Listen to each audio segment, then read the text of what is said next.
Jadi sebenarnya seberapa penting sih kita berinvestasi di pasar modal? Nah, beberapa hari yang lalu saya seperti biasa ya, kita coba nongkrong dengan beberapa teman-teman dan di sela-sela apa perbincangan kita itu kita juga bahas tentang pasar modal.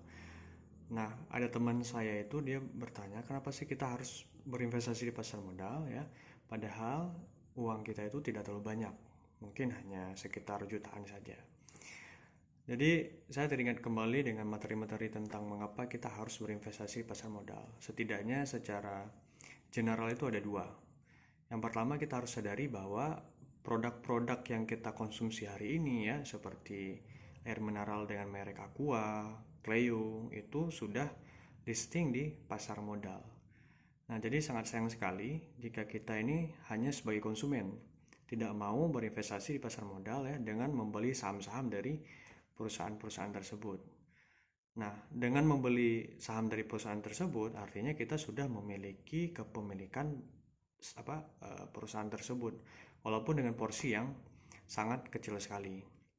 Oleh karena itu, kalau kita memang tidak hanya ingin menjadi konsumen, tapi kita ingin menjadi investor, ya, kita harus berinvestasi di pasar modal. Tidak peduli sekecil apapun porsi dana kita yang kita investasikan, yang penting kita berinvestasi saja di pasar modal. Nah, alasan yang kedua, ini mungkin alasannya lebih ke sifat patriotisme kita sebagai anak bangsa. Jadi jangan sampai produk-produk yang ada di Indonesia ini dan perusahaannya sudah go public ataupun sudah melantai di bursa efek, kita itu tidak punya sahamnya. Ya, bahkan mungkin yang punya sahamnya itu orang-orang yang di luar Indonesia.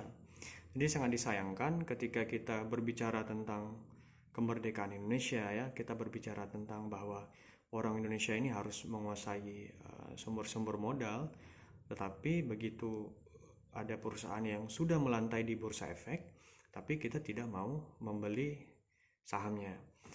Kita kalau mau masuk di pasar modal itu tidak harus dengan modal yang besar-besar sekali ya. Jadi kita tidak harus punya uang yang banyak sekali, hanya dengan 100.000 sekarang kita sudah bisa punya akun saham gitu. Oleh karena itu mungkin kita bisa coba sisihkan 5-10% pendapatan kita untuk kita investasikan di pasar modal. Syukur-syukur mungkin 5 atau 10 tahun lagi itu akan membawa income yang baik buat diri kita sendiri ya. Karena mungkin dari tadi kita porsinya kita berinvestasi sangat kecil, otomatis kita butuh waktu lebih lama untuk bisa menikmati hasil tersebut dan mungkin diharapkan itu juga bisa jadi dana pensiun kita di hari tua. Nah, bagi teman-teman yang mungkin sekarang agak ragu masuk pasar modal ya, dan apa sih yang membuat keraguanmu, silahkan komen di kolom komentar.